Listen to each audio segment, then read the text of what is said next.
ছোটবেলায় যখন রোদ্রে থাকতাম, বাবা মা ডেকে বলতো, বাবা রোদ্রে যাসনি, গা পুড়ে যাবে, অসুস্থ হয়ে পড়বি। আজকে সময়ের ব্যবধানে আমরা দূর শহরে এসে আমাদের পেটের টানে আমরা রোদ্রে পুড়ে বৃষ্টিতে ভিজে কত রকমের কষ্টের কাজ করতেছি।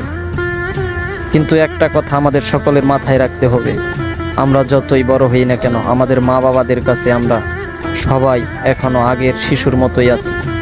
এখনো যদি আমাদের মা বাবা দেখে এত কষ্টের পরিশ্রমের কাজ করি আমরা, বলবে, বাবা তোদের এই কাজ করতে হবে না, অন্য একটি কাজ দেখ, এই কাজ করতে হবে না। আসলে মা বাবার কাছে সন্তান কখনোই বড় হয় না।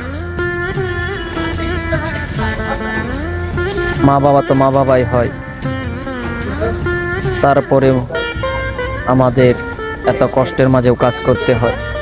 কারণ একটাই, আমাদের মা বাবা স্ত্রী সন্তানকে খুশি রাখতে হবে।